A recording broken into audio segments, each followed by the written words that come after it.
Where's your hometown? My hometown is in Kuala Lumpur, Malaysia, Sinaki. I was born and raised there. I spent 20 years of my life there, and I spent 10 to 11 years here in Singapore. I think like eventually I'm gonna like stay here in Singapore longer than Malaysia, but a lot of my memories and the way I grew up with, like the way I think, it's really Malaysian. So Malaysian people are incredibly chill. We actually do things way slower than Singaporeans. Like the first time I came to Singapore, when I went inside the train, people all around me bumped me and they were like rushing in, and then they turned around to look at me like I was the problem, and I was stunned. I was like, oh my god, so this is like what Singapore really is. And then 5 years later, I kind of behaved like everyone else here. How do you find living in Singapore? Is it extremely expensive like I've heard? It is expensive to live in Singapore, but I wouldn't trust what you read online or what you read from magazines like Forbes and stuff like that, because when they say Singapore is an expensive place to live in, they are actually comparing the prices from an upper class perspective. They are actually thinking about things like how much does wine cost, how much does all the amenities of a luxurious living will cost. But it is also incredibly easy to lower the cost of living here in Singapore as long as you're willing to cook, you're willing to take public transport, you're not going to like spend above your means. And in that case, Singapore is pretty much like everywhere else in the world. You can live a really good life not having a lot of money. But if you read Forbes, you read the online magazines and stuff like that, they're equating like oil prices, car prices, having a landed property house, sending your kids to private school. So yeah, I mean,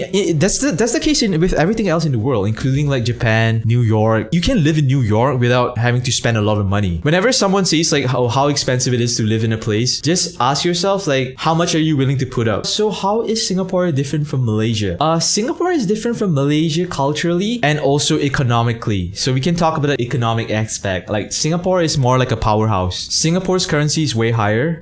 Singapore runs things really different from Malaysia. Singapore is all about like growth, right? So Singapore tends to curate the creme de la creme from other countries. They would like people who are really smart and talented from Malaysia would get poached by Singapore. So that's why Singapore pays their doctors, surgeons really high, because they would bring the best people. Malaysia is the opposite. Malaysia is like more chill. You know, they don't take things so seriously. Malaysians prioritize a lot about leisure and family and food. That's why Malaysian food is way better than Singapore. Singaporeans get pissed whenever I say this, but I gotta be fair. It's a great life. Like obviously Singapore is much more strict, but overall, I really love Singapore. So what languages can you speak, by the way? I can speak English, Bahasa, a little bit of Chinese, Japanese. Bahasa is as fluent as my English, or even more fluent. So I can speak Bahasa at that level. You speak wonderful English. Thank you, man. I've been working on it because like there are certain words that I still don't know how to pronounce properly. When I played Dark Souls 2, I discovered a word that I wasn't able to pronounce well.